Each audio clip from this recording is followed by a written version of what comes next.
Experience the kinetic glow of a life in constant motion, where every action creates a ripple that changes the world forever. Our cinematic visuals capture the heat and the energy of those who lived every moment to the fullest. Hit subscribe now and feel the power of motion. My son-in-law told a room full of his colleagues that I was just a retired plumber who couldn't read a balance sheet. He said it into a microphone at my grandson's christening while I was sitting 12 feet away. What he didn't know was that the building his law firm occupied downtown, all 22 floors of it, had been sending me a check for $1.8 million every year since 2019. By the time the baptismal water dried, I had already decided that his arrogance was going to cost him everything he thought he'd built. My name is Robert Callahan. I'm 64 years old and I've been underestimated my entire life. I want to tell you what happened last spring at St. Michael's Parish Hall in Charleston, South Carolina, and why I don't regret a single thing I did. My daughter brought my son-in-law home for the first time 3 years ago, Thanksgiving week. His name is Derek. He drove a leased BMW, wore a blazer to a turkey dinner, and spent the first 20 minutes asking me careful questions about my career the way a doctor asks about symptoms politely, but already forming a conclusion. She had told him I was retired. He assumed he understood what that meant. When I told him I'd spent 30 years in the trades, starting as a plumber's apprentice at 17, he nodded with that particular smile. Patient. Generous. The smile of a man filing information into a folder labeled Limited. He was a partner at a downtown corporate law firm, the kind of practice that represents developers and hedge funds, and people whose problems require expensive discretion. He was proud of what he'd built, and I respected that. What I didn't respect was the way he started treating my history, like an explanation for why I needed his help understanding things. The comments were never cruel outright. That's the thing about men like my son-in-law. They're too smart for cruelty. Instead, it was precision. At Christmas dinner that first year, when I mentioned I'd been looking at properties in the industrial corridor south of the city, he laughed and said, "Dad, that market is incredibly complex. You really need institutional knowledge to navigate it." He called me Dad like he was patting a child on the head. My daughter laughed softly and moved the conversation somewhere safer. I let it go. I let a lot of things go. When my grandson was born 18 months ago, I watched my son-in-law introduce me to his partners and their spouses at the hospital with the same formula every time. "This is Susan's father. Retired tradesman. Great guy. Very salt of the earth." Every time. Salt of the earth. Like I was a character in a story about humble people who meant well but couldn't quite keep up. My daughter stopped correcting him. That was the part that hurt most. I'd watch her face when he said it, and there would be this small flicker, something between apology and resignation, and then she'd smile and move on. She was trying to keep her marriage smooth. I understood that. I had been married for 31 years before my wife, Carol, passed. I knew what the work of marriage looked like from the inside. Carol had been my partner in everything. She was the one who spotted the first commercial opportunity, a vacant warehouse on the edge of the downtown district in 1994, when I had a decent plumbing business. 3 trucks, and enough saved to take a risk. "The trades teach you what buildings actually are," she told me. "You understand them from the inside out. Nobody sees value in these structures the way you do." She was right. We bought that warehouse for $340,000. We renovated it ourselves. I did most of the mechanical work, hired a structural engineer I trusted, and spent 8 months turning it into leasable commercial space. We sold it 4 years later for $1.1 million. We did it again. And again. Quietly. Carefully. Without debt we couldn't service. Without investors we didn't need. Carol handled the books, the leases, the relationships with our property management company. I sourced the buildings, evaluated the bones, managed the renovations. By the time she passed 6 years ago, Callahan Properties LLC owned 14 commercial buildings across the Charleston metro area. I spent the next 4 years continuing what we'd built together because that was the only way I knew how to honor her. The portfolio now stands at 23 properties. Total value, according to last year's appraisal, just over $210 million. I never told my daughter the full scope of it. We had our reasons, Carol and I. The same reasons most parents with quiet wealth have. We wanted her to build her own confidence, her own career, her own identity. She did. She's a nurse practitioner running her own practice. She earned every credential she has. We were proud of her in the specific way you're proud of someone who did it themselves. But she married a man who needed to be the most successful person in any room. And silence, I eventually learned, can be misread as confirmation. The christening was held on a Saturday in April. My grandson, 8 months old, completely indifferent to the ceremony around him, was dressed in the baptismal gown that had been in my wife's family for 4 generations. The parish hall reception afterward was the kind of gracious Southern event my son-in-law had been looking forward to. His partners were there, his managing partners, 2 federal judges he knew socially, about 90 guests in total, the kind of crowd where reputation is currency and first impressions compound. I arrived early to help set up, which my son-in-law had noted with visible discomfort. "You really don't have to do that, Dad," he'd said the night before. "We have a catering team." I came anyway. I carried chairs. I liked carrying chairs. I've never seen anything diminishing about useful work. The trouble began during the cocktail hour, when my son-in-law was holding court near the bar with 3 of his partners, and a man I didn't recognize but would later learn was a senior partner from their firm's parent organization in Atlanta, a man named Graham Mitchell who had flown in for the weekend. I was nearby, holding my grandson, when I heard the conversation shift toward commercial real estate. Their firm was apparently in the middle of a significant lease negotiation for their downtown office space. The building at 14 Meridian Street, 22 floors, primary location. I knew the building well. I'd owned it for 4 years. Graham Mitchell was asking about the ownership structure. "You know anything about the landlord entity?" he said. "We've been trying to get a face-to-face with someone at Callahan Properties for 6 months. Their management company keeps redirecting us." My son-in-law shook his head. "Shell company, probably. Some investor group out of Atlanta. Or Charlotte. These passive holding structures are everywhere now. Nobody local that size stays local." He swirled his glass. "Which is exactly why you need counsel who understands how to pressure a faceless LLC." He laughed. His colleagues laughed. I kept my face neutral and looked down at my grandson, who was grabbing my collar with great seriousness. 10 minutes later, my son-in-law found an audience, the way he always found an audience, and gave the performance I should have anticipated. He had been drinking since noon, which loosened the precision he usually kept around his condescension. He called for attention, tapped his glass, and gave a toast to his son. It was warm for the first 2 minutes. And then it turned. "I want to say something about family," he said, his voice carrying across the hall. "About where we come from. Susan grew up in a household of honest, hard-working people. Her father," he gestured toward me with his glass, "spent his career keeping the pipes running, making sure the lights stayed on. The invisible work that holds everything together." Polite murmurs. People were still smiling. "Now, Robert will be the first to tell you he doesn't understand the world Susan and I work in. Corporate law, commercial development, institutional finance. It's a different language." He laughed lightly. "And that's fine. That's perfectly fine. Not everyone is built for that world." He raised his glass higher. "What matters is that Susan came from people who worked hard with their hands and never asked for more than they earned. That kind of humility," he paused for effect, "is exactly why she turned out the way she did. Because she had to rise above her circumstances on her own terms." The room applauded. A few people looked at me with kind expressions. The expressions people give a dignified dog who has just been complimented on his temperament. My daughter was watching me from across the room. Her face had that flicker again, but this time it didn't resolve into a smile.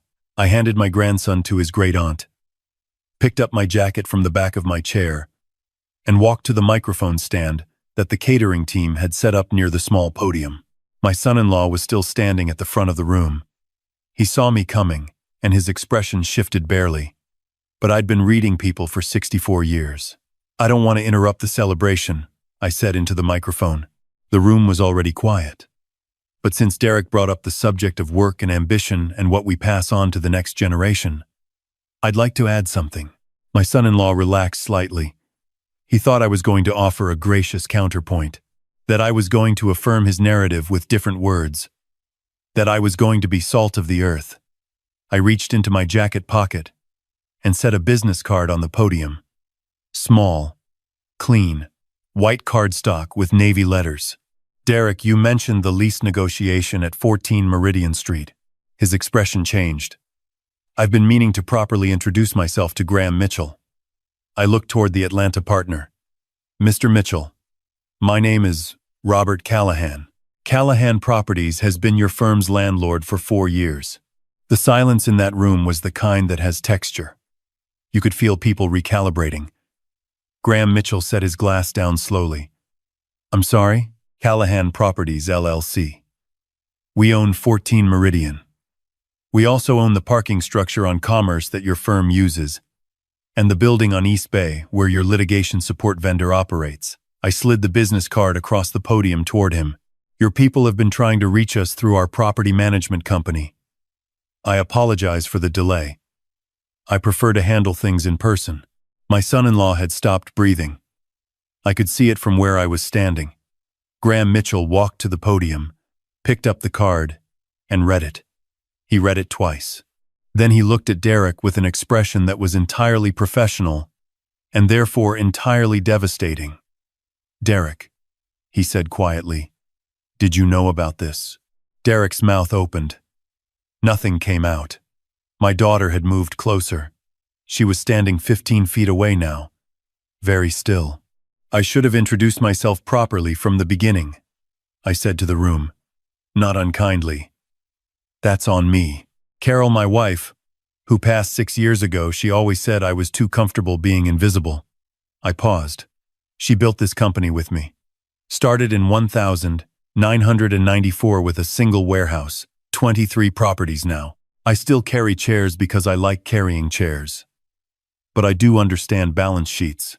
One of Derek's partners, a woman named Helen who had always been pleasant at family events, put her hand over her mouth. Not from cruelty. From the specific shock of watching a narrative collapse in real time, Derek found his voice. This isn't Dad. I don't understand how you... He stopped, recalculated. And then, because he was who he was, he chose the wrong door. Can we verify this? Because frankly, this seems... Derek. Graham Mitchell's voice was quiet and absolute. I'm just saying. Derek. Stop. The room had the quality of a held breath. I pulled a folded document from my inner jacket pocket. I had brought it not because I planned to use it, I had hoped I wouldn't, but because Carol had taught me that preparation is just another form of respect for your own work. This is the deed of ownership for 14 Meridian Street. Recorded with the Charleston County Register of Deeds, December 2020, Callahan Properties, LLC, sole owner. I said it on the podium. Your current lease runs through March 2027. Annual rent, $1.8 million. Graham Mitchell picked up the document. He spent 30 seconds reading it. Then he straightened up, buttoned his jacket, and extended his hand to me. Mr. Callahan, I apologize that we haven't met sooner. I've heard your company's name in connection with half the quality commercial inventory in this city. Carol deserves most of the credit for that reputation, I said. She had standards I'm still trying to live up to. Derek sat down heavily in the nearest chair. His face was the color of old chalk. What happened next was not the moment I would have chosen. But Derek chose it. He stood back up. Whatever composure training his legal career had given him had burned away entirely, and what was underneath was something smaller and more frightened than the man who had toasted me 20 minutes ago. He walked to the center of the room and addressed the guests with the desperation of someone trying to reframe a story while the frame is still falling. I want everyone to understand something, he said, his voice too loud for the space. I don't know what documentation he has, but I've been negotiating this lease for 2 years, and in 2 years, nobody at Callahan Properties has identified themselves as... That's because I communicate through my property management company, I said calmly. The same way you communicate through associates. We're not so different in that respect. You deliberately hid this from me." His voice cracked on the word deliberately. "I didn't hide anything. I just didn't announce it." I looked at him steadily. "There's a difference, Derek. You assumed you already knew everything worth knowing about me. I didn't correct the assumption because I was waiting to see what kind of man you actually were." My daughter said his name. Just once. "Derek." He turned to her. "Susan, you have to see what's happening here. Your father, just in front of my colleagues. My father," she said slowly, "just introduced himself. That's what happened. The reception didn't recover. It didn't need to. My grandson, blissfully unbothered by all of it, had fallen asleep on his great-aunt's shoulder and looked like a small philosopher who had already resolved the questions the rest of us were still working through. Graham Mitchell spent 40 minutes talking with me after the room had loosened back into smaller conversations. He was a sharp, direct man who asked about our vacancy rates, our capital reserve approach, and our strategy on the 2 properties we'd acquired the previous year in the North Charleston corridor. I liked him. He had the quality of someone who recalibrates quickly and without drama. As he was leaving, he shook my hand at the door. "We'd like to discuss a lease extension well ahead of the 2027 expiration," he said. "Under the right terms, we'd consider expanding our footprint in this market. I'd like that conversation to be directly with you." "Call the property management company," I said. "Tell them Graham Mitchell. Direct to Robert. They'll put you through." He smiled. "I'll do that." Derek didn't speak to me at the end of the evening. He was standing near the bar with a glass he wasn't drinking, watching the room with the expression of someone calculating the diameter of a hole they've fallen into. I walked past him on my way to help fold the extra chairs, and I stopped. "For what it's worth," I said quietly, low enough that only he could hear, "I never wanted this to happen this way. I wanted you to be the kind of man my daughter deserved. I gave you 3 years to show me that." He looked at me. Something moved across his face that I couldn't name. It wasn't quite remorse, but it was in that neighborhood. "The lease renewal is going to go fine," I said. "I separate business from personal. Always have." I picked up a folding chair. "The rest is between you and Susan." The rest, it turned out, had already been decided. My daughter called me the following Tuesday morning. She was at her practice, between patients, and she spoke with the careful precision of someone who has been drafting a sentence in her head for several days. "Dad, I need to ask you something, and I need you to answer me honestly. Always. Did you know what the christening was going to turn into? Did you plan it?" I thought about that for a moment. "I brought the deed because I've learned to carry documentation for things I know the value of. I didn't plan the toast he gave." She was quiet. "I should have defended you. A long time ago. At Christmas, at his firm's dinner last year, at the hospital when Thomas was born. I kept telling myself, it was easier to let it go. You were protecting your marriage. I was protecting his comfort." Her voice was precise and clear. "That's different." We were both quiet for a moment. "Your mother would have handled it much sooner than I did," I said. "I want you to know that the way you handle hard things reminds me of her every time." She made a sound that was halfway between a laugh and a cry.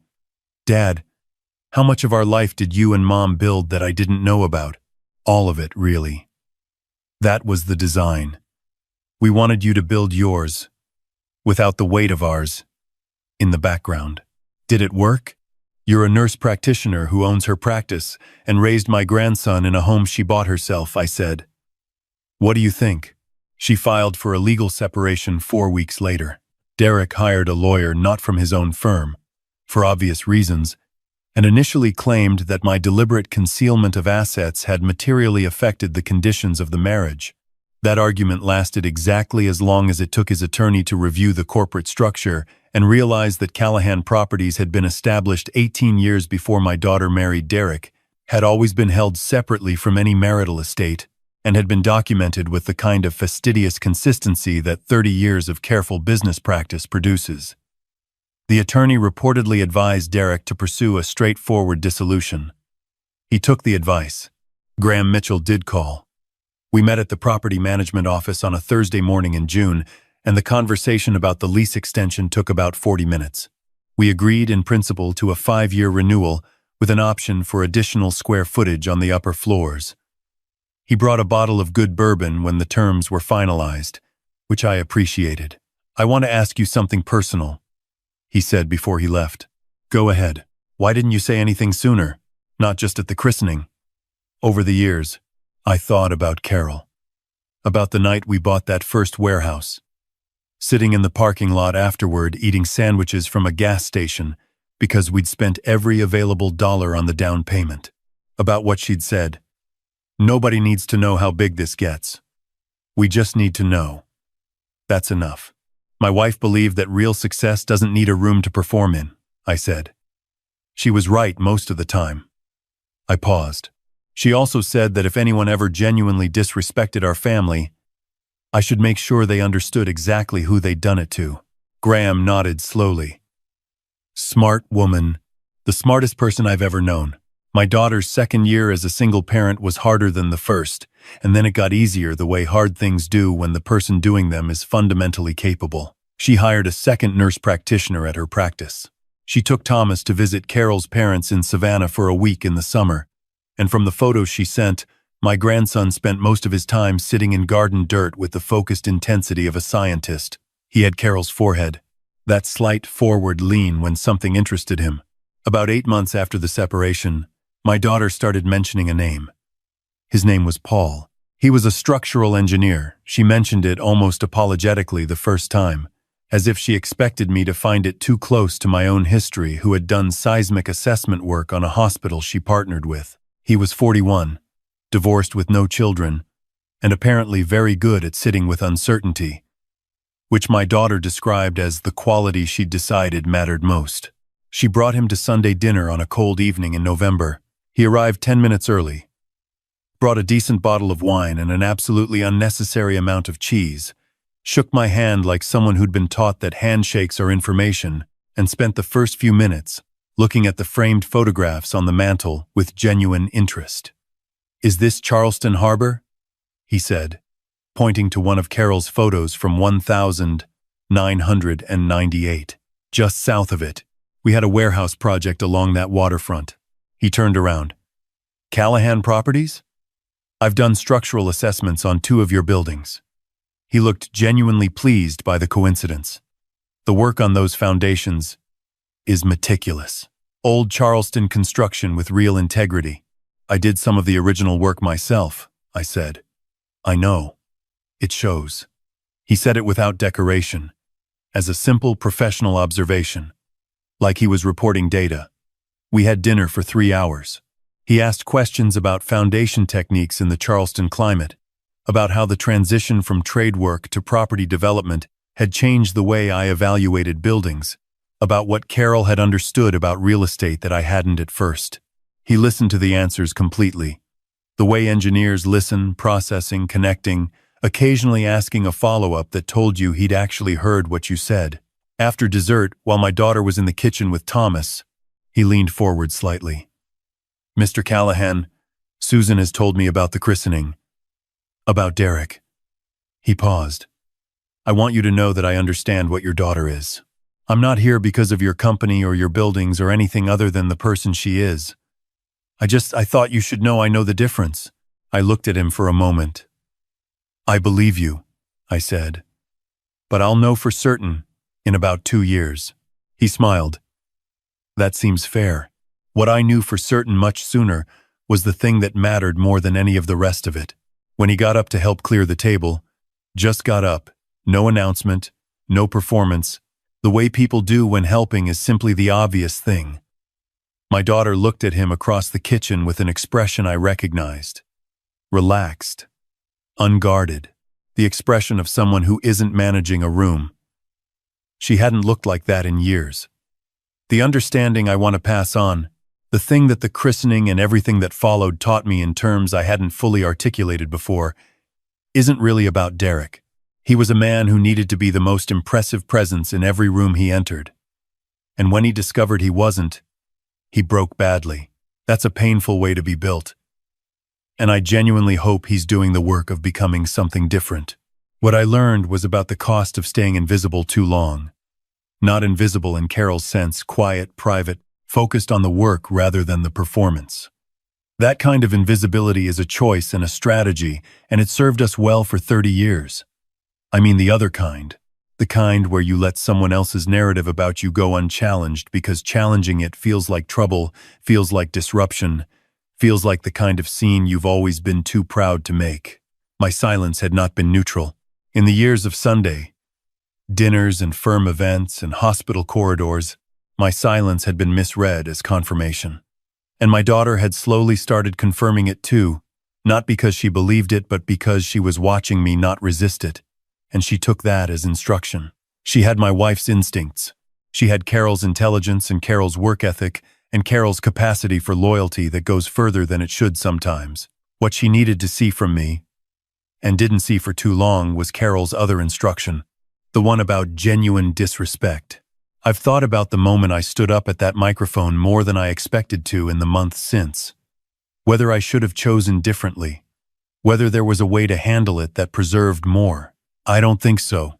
The version of that day where I sat quietly through Derek's toast and let 90 people receive the story he was telling, that version would have been the last version. It would have calcified into permanent fact. My grandson would have grown up in a family where his grandfather was the construction worker with the good heart who didn't quite understand the world his parents moved in. That was never who Carol and I built ourselves to be. It was never who we raised our daughter to be. And it is not who Thomas Callahan is going to grow up thinking his family is. Last month I spoke at a community development panel at the College of Charleston, one of those forums about revitalizing the old industrial corridor south of the city. There were developers in the room, city council staff, a few young architects and engineers just starting out. Afterward, a young man came up to me, 26, maybe 27, the kind of careful, attentive quality that reminds you of people who are paying for their education twice, once in tuition and once in the extra effort it costs to be there without a family network behind you. He said he'd been doing Finnish carpentry to pay for his master's program in real estate development. He said people in his program sometimes talked about the trades like they were a prior life to be moved past rather than a foundation to build on. I handed him a card. When you graduate, I said, call me. Not because I'm doing you a favor, because people who understand what buildings actually are from the inside, from the bones, are the people I want involved in what comes next. He looked at the card for a moment. Then he looked up. I'll call, he said. I believed him, and I believed that Carol, somewhere in the particular silence she occupies now, was satisfied with how the story turned out. Not because the arrogant man was humbled. That part was almost beside the point, but because our daughter stood in a parish hall on a Saturday afternoon and told her husband, with 3 words and a steady voice, that he had said enough. That's what 30 years of quiet building produces, if you do it right. Not just the buildings, the people. That's worth more than proving anything to anyone. It always has been.